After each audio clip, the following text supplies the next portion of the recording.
Welcome to This Week in Money. I'm Jim Goddard. Today, Ross Clark from chartsandmarkets.com runs down the major markets. He tells us it's been quite volatile for the high-tech giants, and gold and silver seem due for a breakout. Editor of the popular blog Juggling Dynamite and president of Venable Park Investment Counsel Incorporated, Danielle Park, doesn't see interest rates coming down until inflation has truly been wrestled to the ground. She believes declining sales at retail giants like Walmart and Canadian Tire are a warning sign for the economy. Break out the baggy pants and platform shoes. Author of The Money Bubble, John Rubino, says today's inflation and economic climate is a lot like what happened in the late 70s.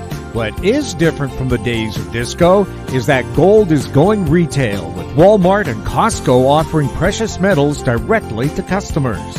We'll talk to Ross Clark right after this. Recyclico, making lithium-ion last forever.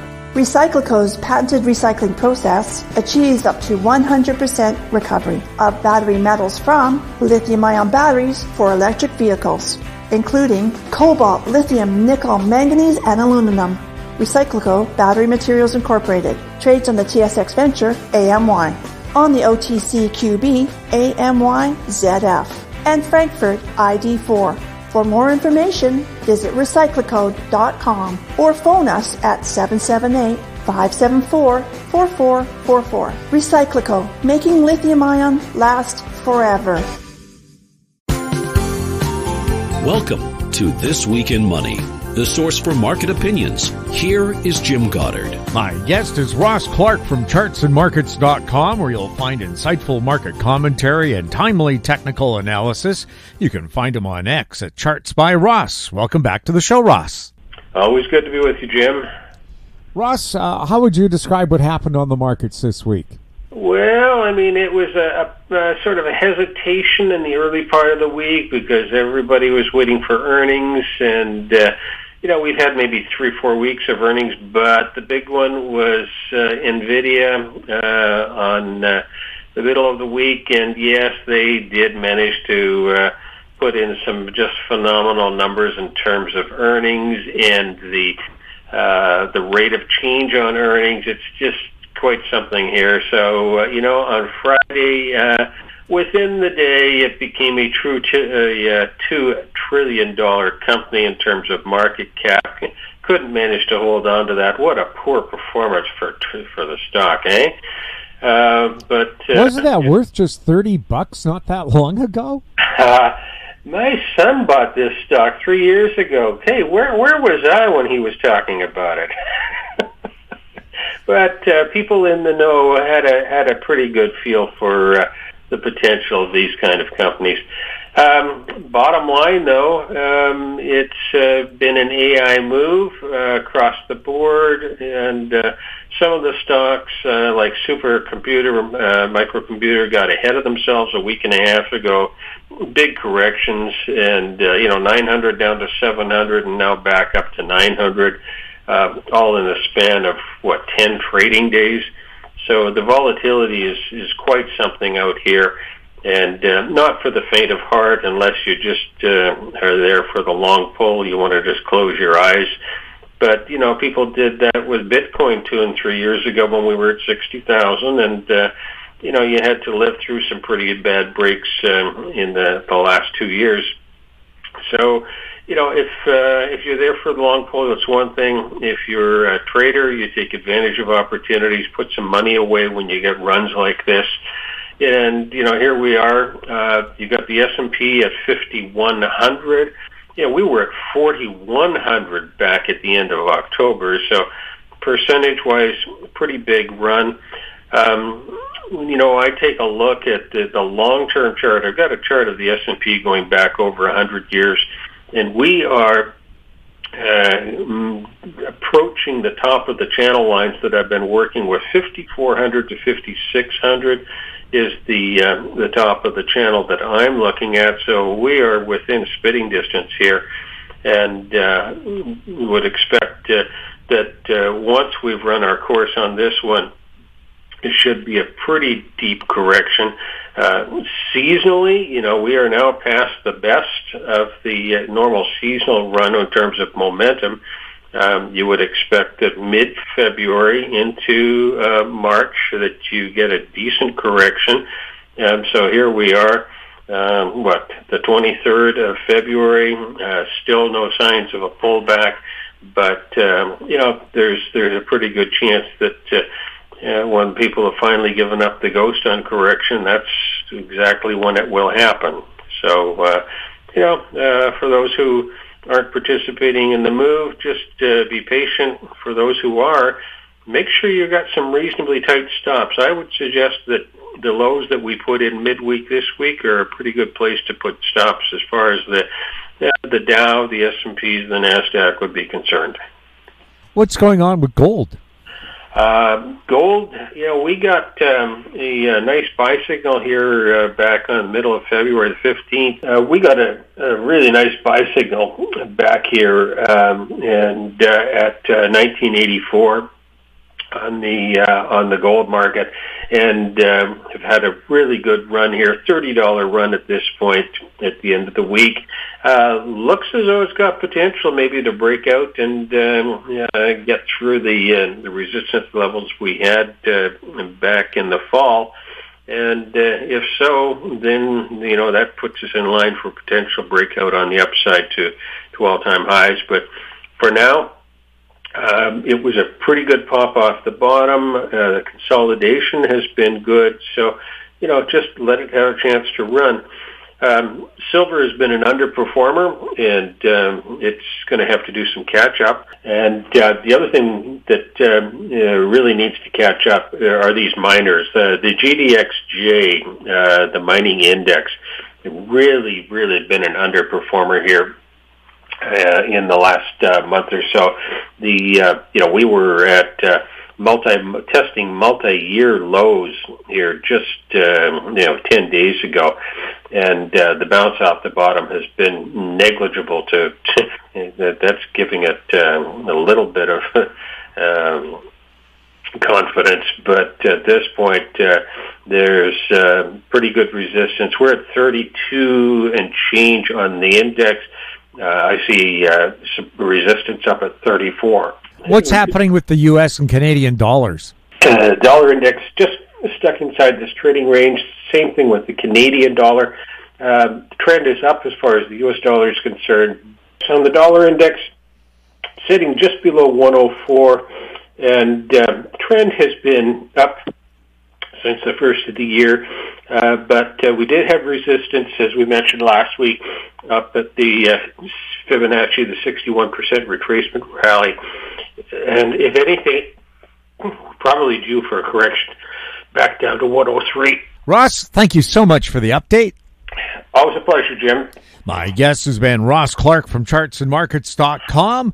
Find him on X at Charts by Ross. Coming up, Danielle Park next on This Week in Money.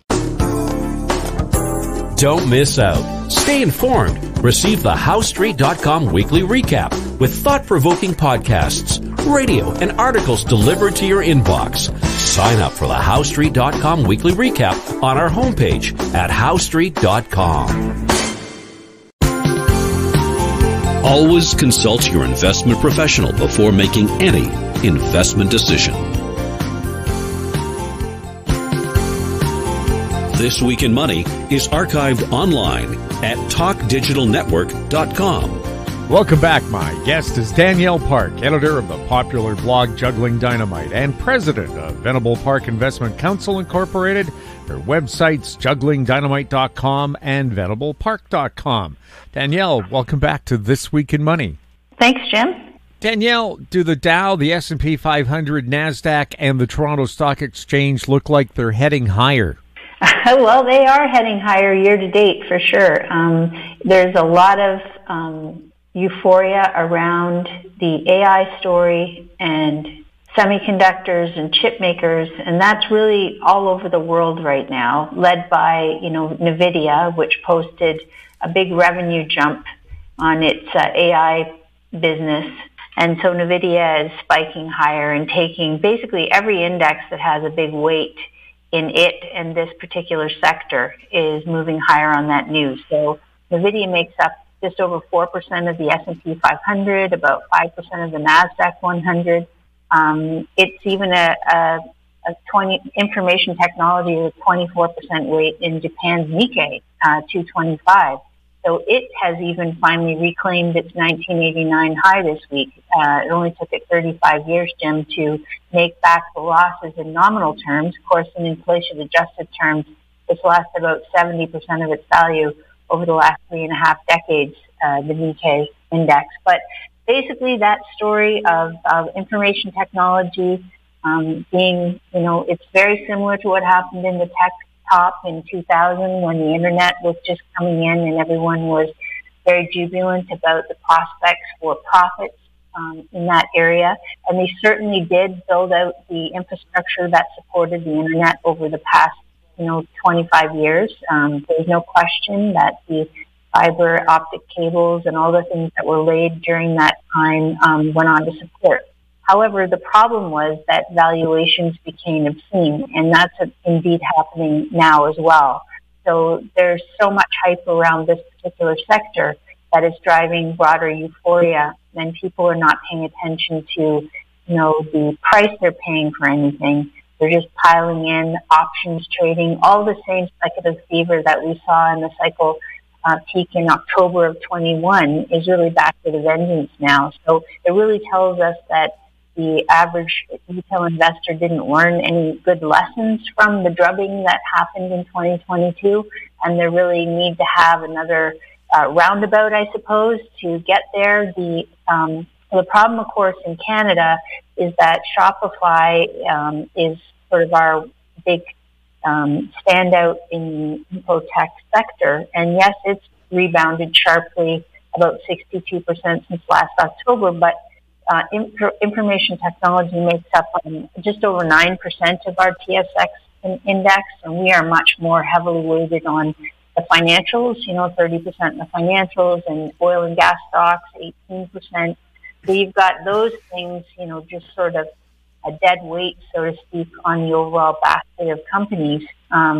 And yes, Canada's Shopify is jumping in this rebound since October, but it's still less than half the price it was in November of 2021.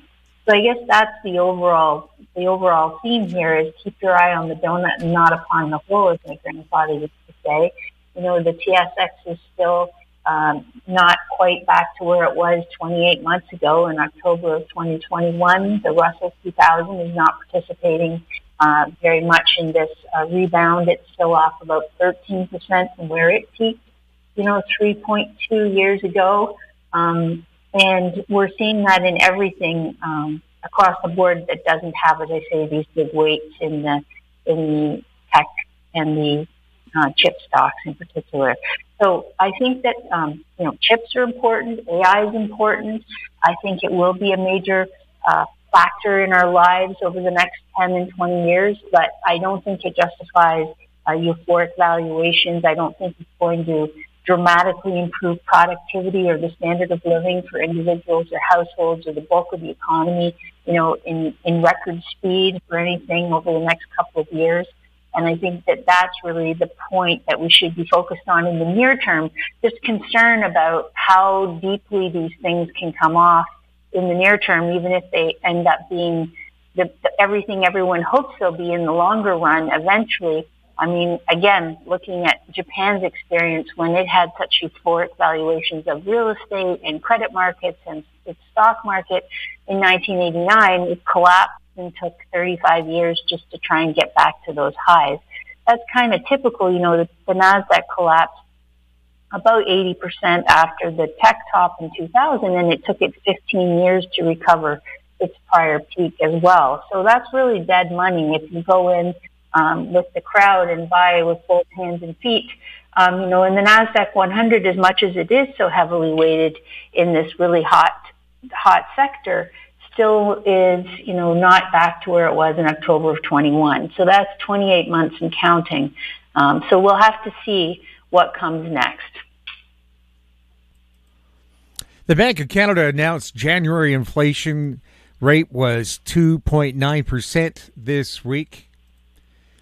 Is the Bank of Canada lowering the bank rate in 2024 a given?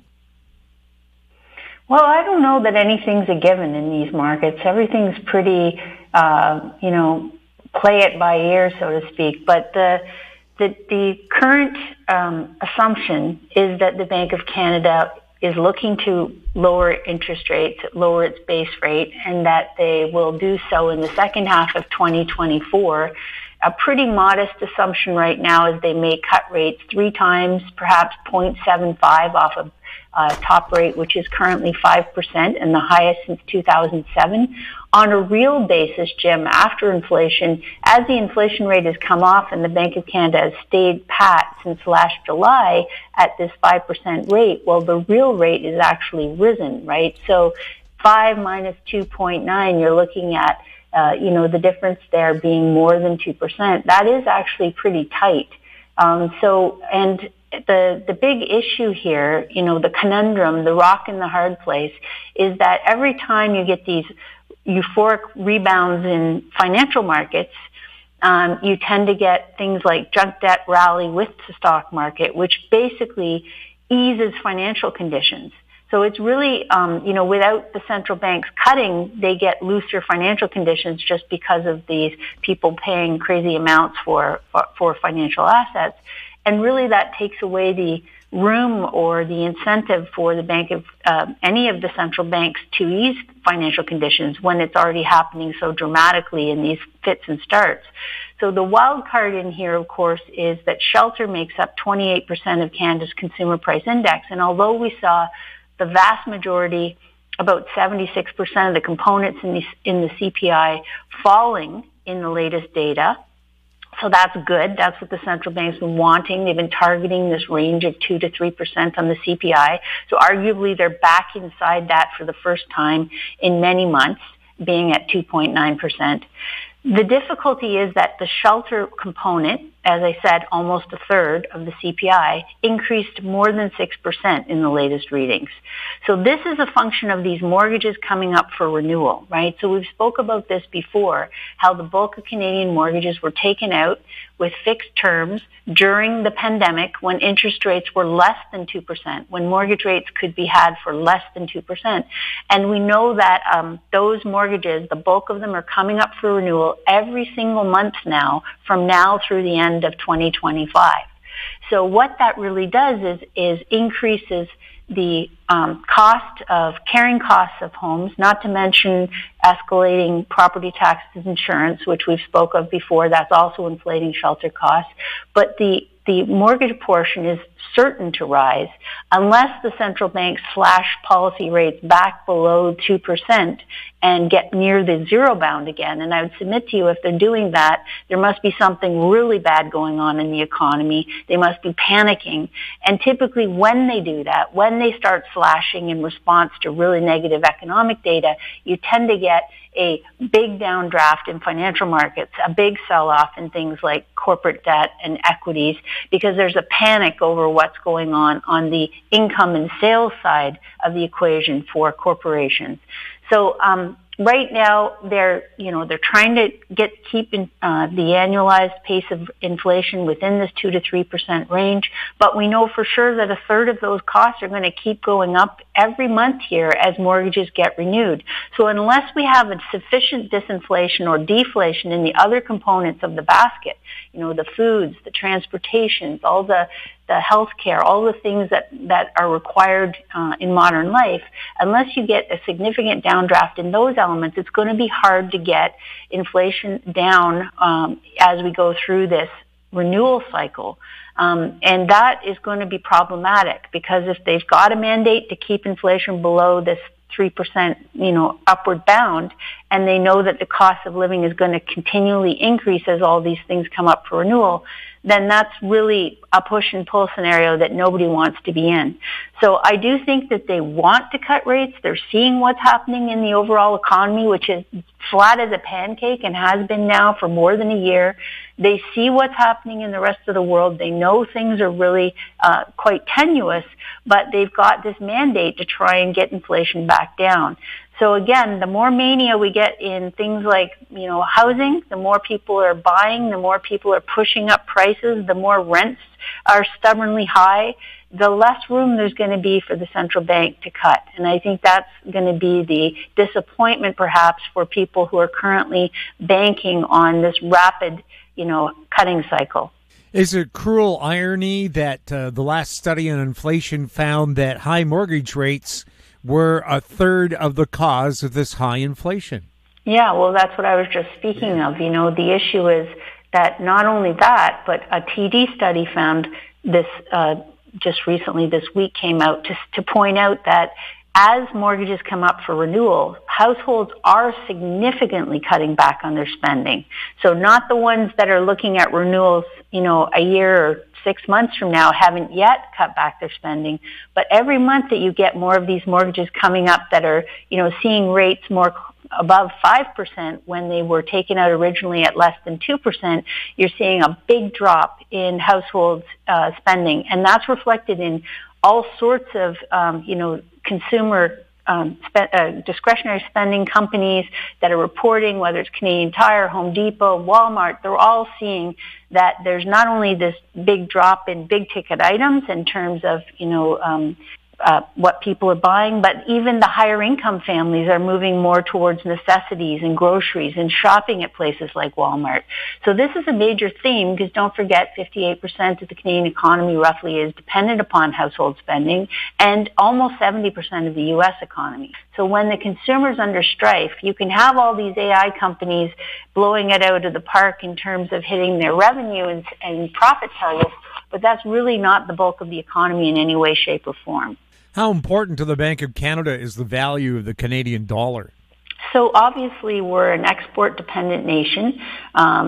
For the remainder of our GDP growth comes from investment in exports, net exports. And the Bank of Canada also always has to think about the loonie in terms of our competitiveness. We know that our productivity has declined for the last 20 years. We know that our per capita GDP has been dropping and that as more people have come in the last couple of years, that scenario's got worse.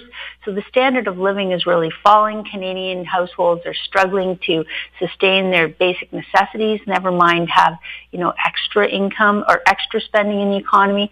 So they really have to try and double down on selling more things to the rest of the world when our domestic economy is in such strife. And that is the issue here because a lot of countries are in the same bucket.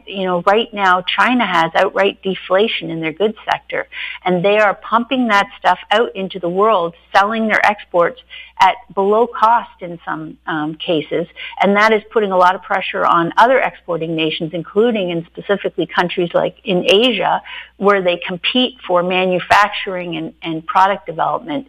So the fact that Canada, we really can't afford to have a very expensive dollar at this stage because we're so dependent on trying to increase the cash flows from those sales abroad.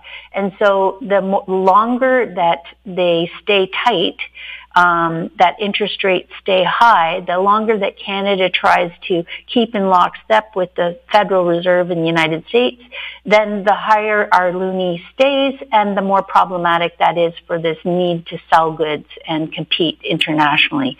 So again, it's a bit of a rock and a hard place. They don't want to cut to reinflate housing and shelter and set off a bunch more speculation in that area. But at the same time, they don't want the loonie to stay too high for too long and hurt our chances at growing our export share. Are a number of G7 countries in recession? Yeah, so this week we got confirmation that 4 of the 7 largest economies, most significant economies, are already contracting, or were at least in the second half of 23. So that was France, the United Kingdom, Japan, again, back to the irony of their stock market finally reclaiming the peak of 35 years ago. They are now they were in recession as of the end of 2023, and Germany indeed had its GDP contract as well into the end of 2023. So the only couple of, the other 3 are Italy and Canada. And both of those countries, as I say, had very anemic growth rates, with Italy sub 1% and Canada barely 1% in 2023. And the only standout there was the U.S. economy. So of the G7, the U.S. economy is the strongest, or has been to date. The official growth rate recently was 2.5%, but all G7 countries are projected to weaken further in 2024, and markedly so. The German government just reduced its 2024 growth forecast this week to 0.2%, Jim, for the entire year, and they had previously been hoping that it would be more in the 1.3% range. Canada's GDP forecasts are coming down sharply as well for 2024, and even for 2025, things are looking pretty weak. So, you gotta wonder. We know that the U.S. economy was supported certainly into at least the summer of 2023 with a lot of still government stimulus and handouts to households, but also investment dollars going into the energy space. So that certainly helped to elongate the consumption in that economy and help boost things. The question is, what other rabbits have we got out of the hat from now until the end of 24, and then indeed in 25, because there's a lot of reasons for the Republicans to not want to work with the Democrats in this going into an election year, and there's they're also having problems in the housing market. They're also having a commercial real estate crisis in the United States that's infecting financial institutions and investors all around the world. So there's a lot of question marks as to how strong the economy can keep up over the next year. And as I say, that's the last one. And traditionally, when just 3 of the G7 economies have been in recession, the remaining 4 have always followed. And that's, of course, because we're so interconnected in terms of trade and capital flows, financial institutions, all that sort of thing. That typically, when you get as many as 3 in recession, it usually infects the rest. At least it always has historically. So that would suggest that the other holdouts here, being Italy, Canada, and the United States, are vulnerable in this particular environment. Are highly indebted companies, households, and governments changing their spending habits, and what could this mean for Canada's economy? Yeah, well, so the components of our economic growth. The difficulty for Canada was they became so unhealthy in terms of concentration on housing in particular over the past many years. Some 20% of our GDP growth was coming specifically from that sector. So now when you get a slowdown in that based on higher interest rates and too high of prices and unaffordable levels of income needed to cover the basic necessities, then you get a thrift, a shift, a downsizing, an obsession with how to cut costs. And we're seeing that with both households, but also companies. And of course, this plays in very specifically to layoffs and job losses and this sort of thing, which we've seen compounding monthly here. Many major franchises have been making large cuts to their workforce. And although jobless claims have not spiked up in the United States yet, and some people look at that as an example of strength in the corporate sector, I would suggest that, in fact, it's more likely that, the basic unemployment benefit is like $4.50 a week. And if you look at the cost structure that most people are facing today, they can't make ends meet on $4.50 a week. In fact, the bulk of the jobs that are coming, that are being laid off in this cycle so far have come from the most highest paying sectors, the white collar jobs, so to speak. And those people have a cost structure that won't be covered by $4.50 a week. So there's a lot of incentive for them to not make claims for jobless benefits and to try and find part-time jobs, second jobs, third jobs, drive Uber, do anything to try and cover the basis. And I think that's what the data is showing us, that they're trying those avenues first. So all of that to say, corporations are focused on how to cut their costs, lower their overhead, increase their efficiencies, and households are focused on trying to find ways to, rob Peter to pay Paul. Are banks making it tougher to get credit? Yeah, so credit is expensive to carry, as we've just been discussing, much more the interest costs have risen much faster than incomes over the past couple of years.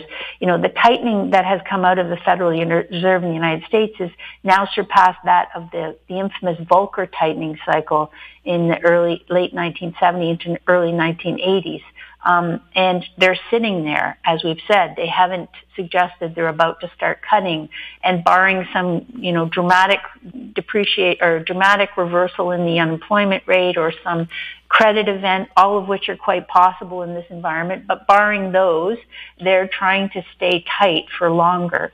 So what that trickles through to is lenders are steadily increasing their loan loss provisions because they're starting to see a lot of defaults and deficiencies, and they're having to take back properties. There's a big pickup in the amount of foreclosure activity going on. At the same time, households really can't qualify for more debt in many cases because the house ATM is no longer cooperating. It isn't, if prices aren't appreciating and the cost of living the cost of carry has jumped so much, they're not able to refinance and consolidate their higher credit cards and this sort of thing. So we're seeing a jump in credit card balances, but we're not seeing refis, and, new mortgage activity is very weak at this point. So it's not just that banks are seeing their profits compressed and to have less incentive to make loans in an environment where they're having to increase loan loss provisions on a monthly basis, but it's also that consumers are just having a harder time qualifying, as are many of small businesses. The bulk of the lending in the commercial real estate sector was typically from the regional banks, the smaller banks, not the big national franchises, and they're getting really stressed in this environment as well, and they're not able to make new loans. Or even if they are interested in making new loans, it's quite common that appraisals are coming in so dramatically below what the asking price on these properties is that the financing just falls through. So yes, that's all going on right now, and credit is really contracting the most since the Great Depression. So that's a pretty significant statistic. Is the middle class in the process of getting crushed in Canada? So just for some terms of reference here, the OECD defines the middle class in Canada as someone who earns, well, actually in any country, as someone who earns between 75 and 200% of the median household income after tax. So in Canada, that means households that earn between $53,000 to $106,000 a year, but a median income of $66,000 after tax. So that equates to about $5,500 of net cash flow a month, Jim. So if you look at things like the Globe and Mail did a survey in 2019, they said 80% of Canadians considered themselves to be middle class. And 50% of the people surveyed thought upper middle class was people who made over $100,000. Well, in fact, the annual income of $106,000 to $235,000 is considered upper middle class in Canada. And according to StatsCan's 2021 census numbers, 30% of individual Canadian earners were actually in the lower class category, and 37% fell into the middle class category. So Canadians are, generally speaking, less well off than they understand or appreciate, or that is often understood when people are talking about household wealth and all these sorts of things in Canada. So once we've established those parameters in terms of what middle class is, we can see that a few things typically are considered. If you're in the middle class, you're typically supposed to be able to own a home and a car, save some money for retirement, have health care for your family, enough disposable income to take a family vacation, be able to pay for your kids to play sports, take lessons, that kind of thing. Well, the reality of the situation is that, the average Canadian home price around $700,000.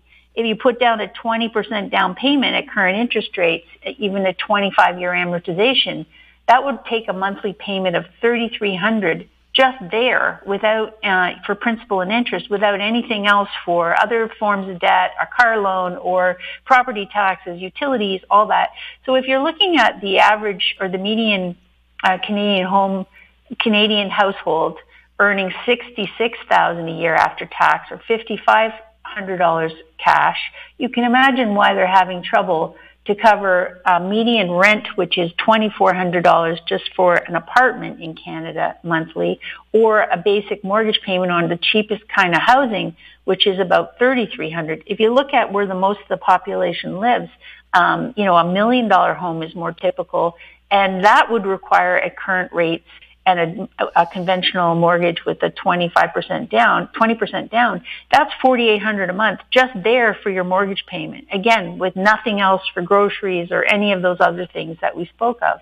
So yeah, certainly on those stats, you would say that the Canadian middle class is in worse shape than it would have been in 2019. We've taken on that much more debt. Housing escalated dramatically between 2019 and 2022, and that's really put everybody on a very tenuous, or the majority or the masses on a very tenuous financial position.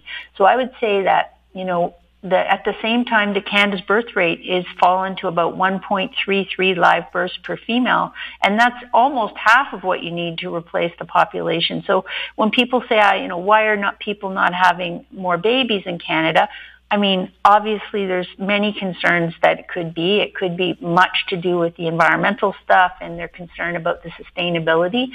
Understood. But there's also just a financial component there where people are struggling to pay, as I say, shelter and groceries, never mind vacations or lessons or, schooling for children. We're at the start of the spring housing market. What are you hearing? Well, I follow various websites that show new listings, and what I can tell you is that there are, on property.ca, for example, in the Toronto area, new listings have increased about 13% since January the 4th.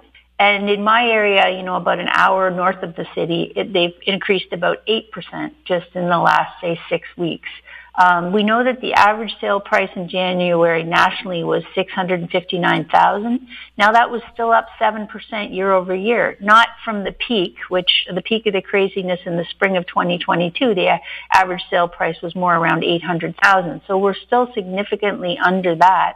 But on a year over year basis, because as I say, the government bond market has been rallying since October, as the bond market sniffs out this slowing, this disinflationary, recessionary trends in the overall economy, the reality is as those bond yields come down, the mortgage rates have adjusted down as well. And so that has the effect of creating a little bit more room for people to reach for property. But the affordability metrics, as I've just outlined, are still horrendous, for sure. So I think you're going to see, more listings come to market, and that, because we're, February in Canada is still a little early to consider, the spring market, so to speak. I think probably in March we're going to see, and I would guess we're going to see more listings come to market, not just distress sales, which I already track and see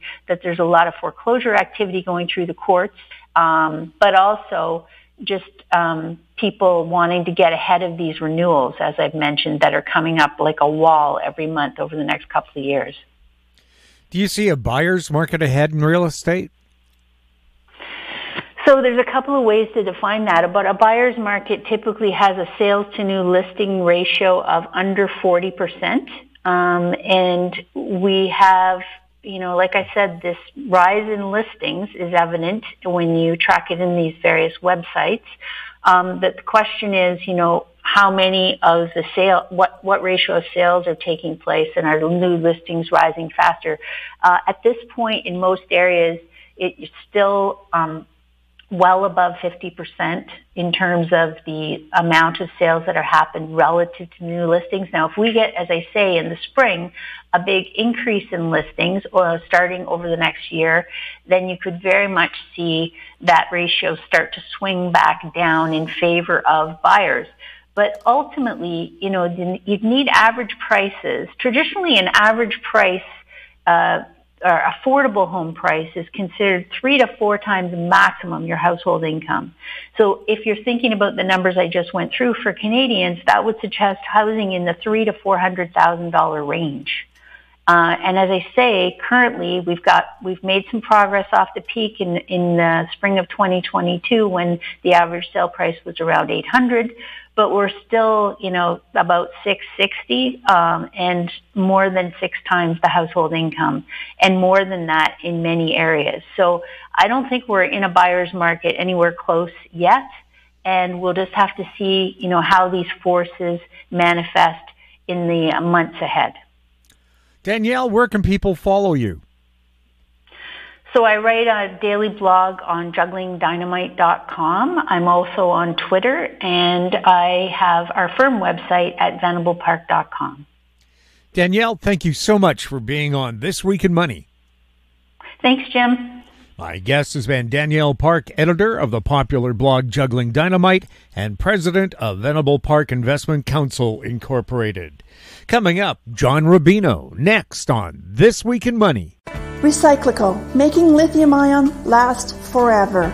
Recyclico's patented recycling process achieves up to 100% recovery of battery metals from lithium-ion batteries for electric vehicles, including cobalt, lithium, nickel, manganese, and aluminum.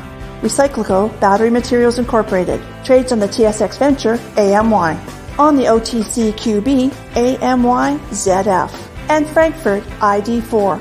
For more information, visit recyclicode.com or phone us at 778-574-4444. Recyclico, making lithium-ion last forever. This Week in Money is archived online at talkdigitalnetwork.com. Welcome back. My guest is John Rubino, author of several books on the economy, including The Money Bubble. He founded the website dollarcollapse.com. He's speaking to us from near Port Angeles in Washington State. Welcome back to This Week in Money. Hey, Jim. Before we start, I do have a thing that I'm selling now. I've got a Substack newsletter at rubino.substack.com. So I needed to get the shameless plug out of the way.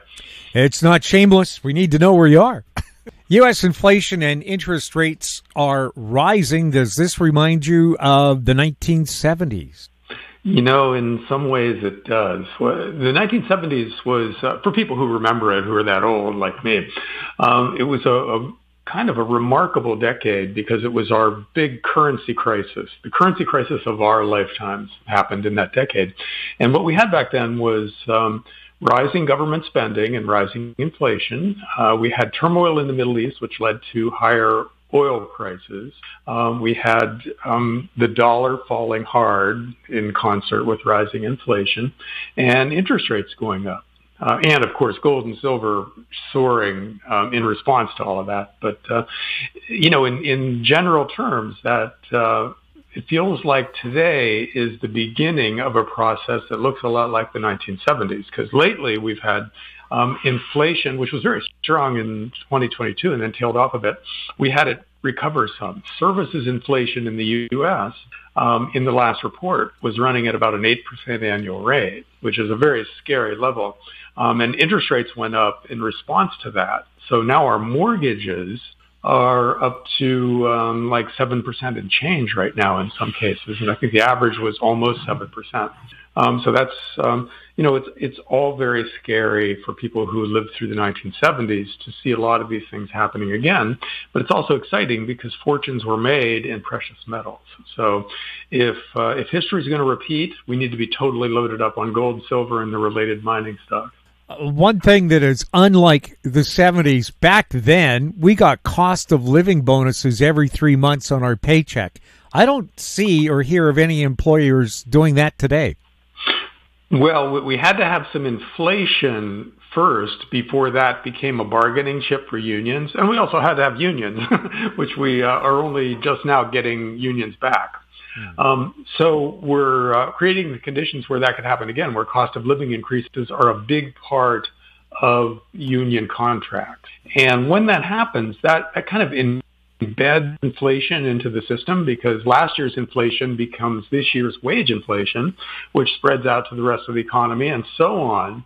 It's very hard to get rid of stuff like that once it starts. So let's hope that doesn't happen. But, what they say, hope for the hope for the best, plan for the worst. And that should be our way of approaching this.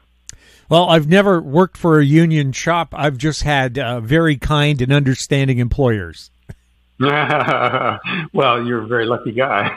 How is the housing market holding up? The housing market is kind of frozen because mortgage rates went back up. So refis just kind of went away, and home prices are kind of stalled at a very low level. And most of those deals that are happening for all cash.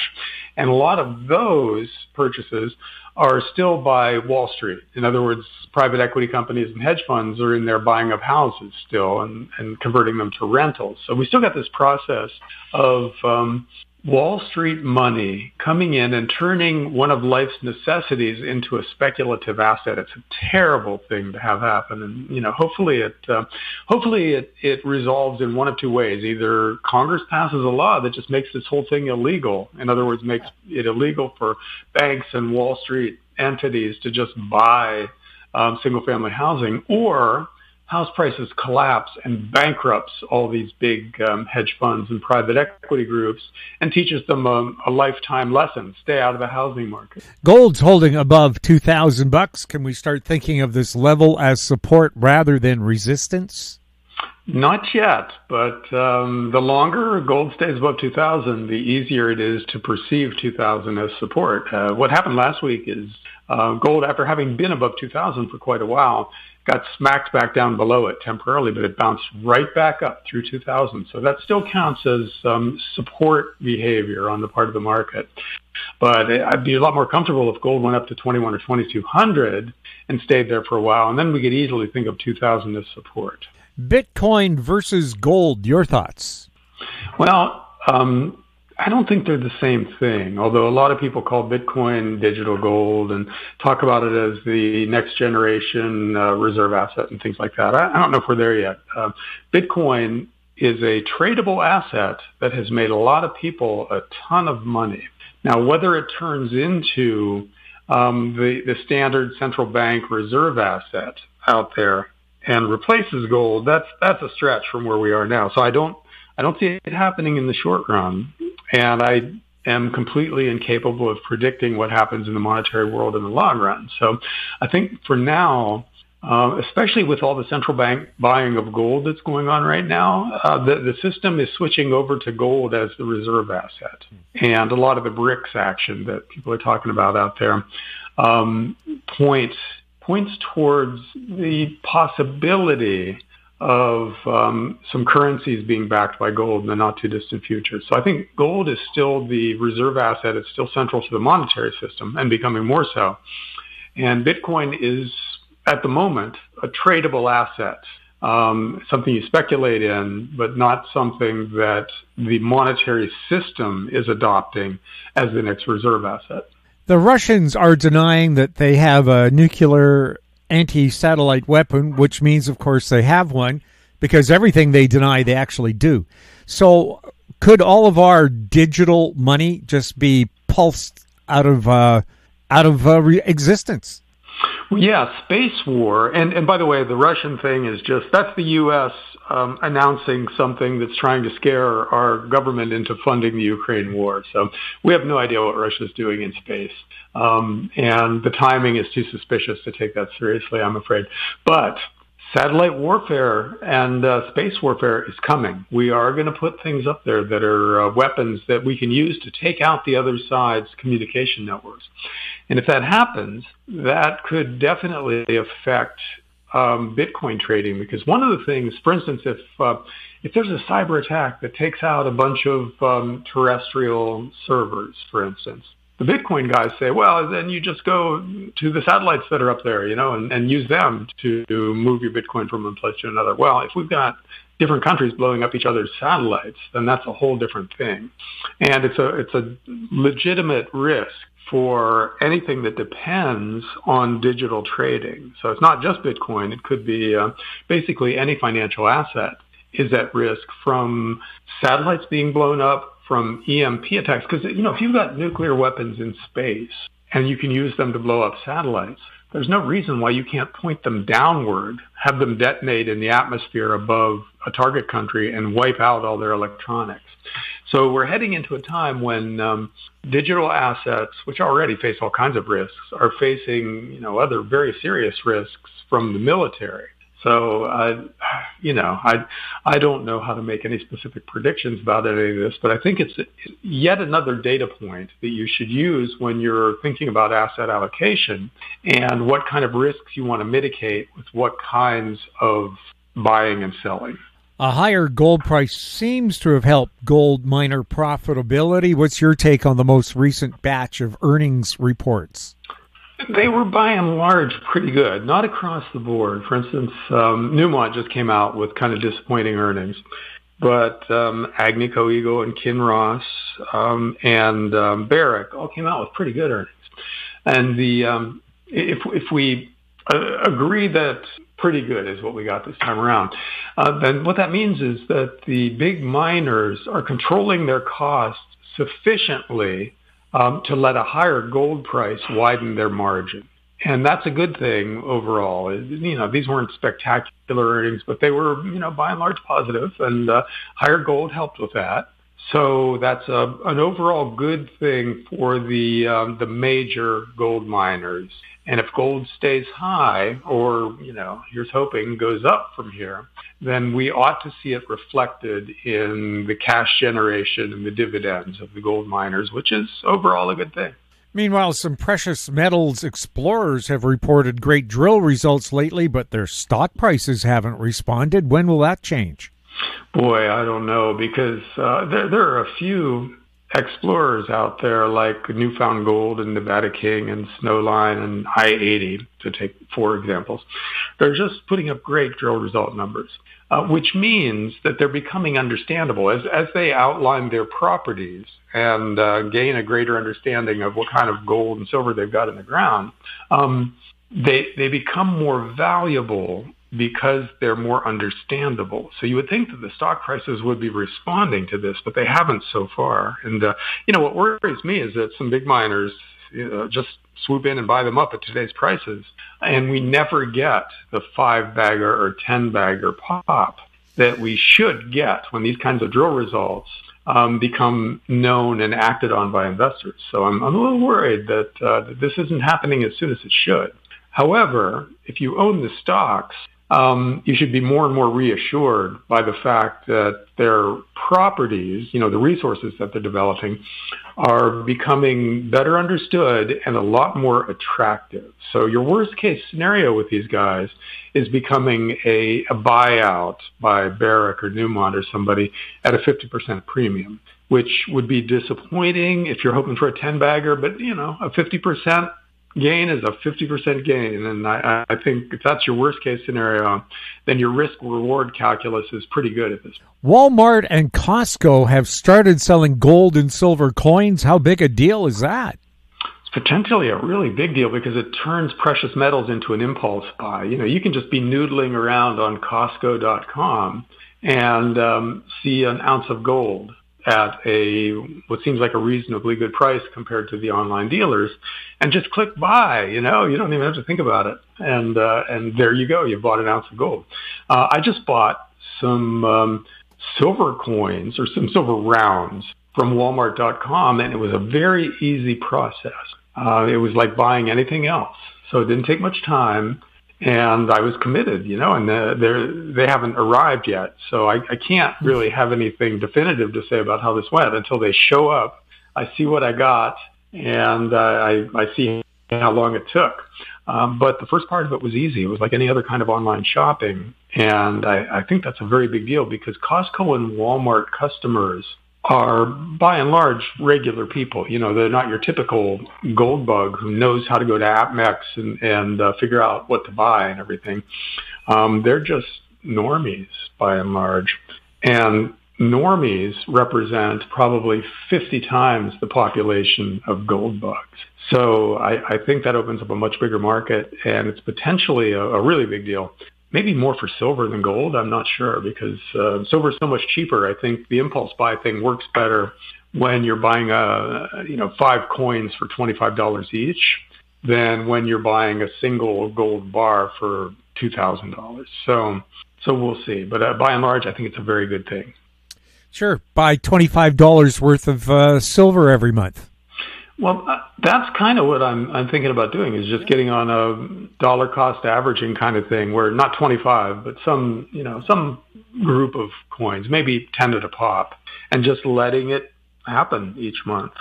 And where it's almost autopilot. I don't think you can just set up a recurring buy, but maybe you can with these things. I'm not sure. But even if you can't, if you just think, okay, it's the first of the month, I'm paying my bills now, let me go buy those silver coins, and it takes 1 minute to do that. It's very easy to get on a schedule. And I think a lot of people might do that because more and more people get that gold and silver are good things to have in a crazy world like this. They just can't be motivated to actually go through the steps to do it, or they don't quite know how. Well, this solves that. They know how to shop on Costco.com and Walmart.com. So I think that we're going to see dramatic increases in percentage terms from where these guys started. In other words, from last month's sales by Walmart and Costco, we're going to see dramatic increases from there, and we'll just see where it goes. Well, it seems to me if it catches on, that would put a bigger demand on the precious metals and drive up the price. Is that the logical progression here? Oh, heck yeah. If you see Costco or Walmart's style volumes of precious metals being bought, Walmart and Costco have to go get more from somewhere, right? So that creates increasing demand that wasn't there before at various points in the supply chain, and it ought to end up driving the price of silver and gold up. I mean, at first it'll drive the premiums up, right, on the coins and the rounds, but that will lead to higher spot prices at some point. So yeah, other things being equal, it's yet another reason to think demand is going to go up, because you got central bank buying really aggressively in the gold space, and you've got solar power and electric cars, and now investors in the silver market who are all coming in pretty. By the way, a sideline to the Walmart and Costco story. I went to a local coin dealer here just to check out what they have, and they had zero silver bullion. And what they said was that everybody wants silver and nobody's selling it, so they just have a wish list. They've got people's names on a sheet of paper, and when some silver comes in, they call the people on that list to see if anybody wants it. So that's another sign. By the way, what that means is that they can charge a higher premium for silver when it comes in, because they know they've got a captive audience. People really want what they're selling. And that, too, will drive up the spot price eventually. So we've got some really good trends, especially in silver, I think, because silver is just hard to get. It's in shortage out there, apparently, according to the coin dealer here. So if Walmart and Costco come in and take a bunch more silver off the market, that's going to make it that much tighter for individuals. So I think it's a good deal. I think silver ought to go up. I mean, barring a deep recession, which is kind of likely at this point this year. But at the other end of it, when the Fed comes in and starts liquefying the system with insane amounts of newly created currency, then I think silver has a long way to run. I don't think $100 an ounce is anyway out of bounds now. Mexico's president just proposed a ban on open pit mining. How serious is this for the big miners? Potentially in context, because that would be a big deal obviously for open pit miners, and Mexico is a big mining jurisdiction. But other countries have been doing not similar things, but equally scary things. Like Panama just closed one of the biggest copper mines in the world, and Chile just nationalized their lithium deposit. So you're seeing a lot of countries out there either ask for better terms for miners or basically just shut down parts of their mining industry. And that's, first of all, that's good for commodity prices because it limits supply, but it's bad for the miners who are directly hit by this. So it means that if you're going to be an investor in the commodity space, especially with the miners, you need to be paying very good attention to where a miner's operations are. and what the political picture is in a place like that. So I don't think you can even trust Canada or the U.S. anymore, because our politics are so variable now and so hard to predict that you just never know what any country is going to do. So that makes me very nervous about mining in general, because you can't just go, oh, okay, I'm going to buy all the copper miners, because then one of the big ones on your list gets hit the way First Quantum did with the Cobre Panama mine in Panama, and then they're existentially threatened because one of their big properties just became worth zero. So this is something that's going to require a lot more thought and a lot more analysis than maybe it did 5 years ago. Well, maybe Mexico can afford to get rid of open pit mining because avocados are so expensive now. So expensive, the drug cartels are now in the avocado business. Okay, funny personal story here. Costco has these, prepackaged little things of avocado that my wife really likes because they don't go bad as fast as regular avocados do. Costco, last time I went in, didn't have them anymore. So we have a bit of a family crisis here. How's my wife going to get avocados if she has to actually buy the avocados themselves? And now you're telling me that the price of those avocados that we go out and buy is going to be way up. So I'm not liking that part of the story at all, Jim. Yeah, well, truckloads of avocados are being hijacked at machine gun point. So they're worth a bit. Uranium has been the big winner in the commodities space. What's your outlook for the coming year? I think the outlook for uranium and for nuclear power in general are great. And part of the reason why uranium, which has gone up dramatically in the last year, is still looking really good going forward is that the structure of the market is changing. When we talk about uranium going up in price, in the past we've been talking about the spot price.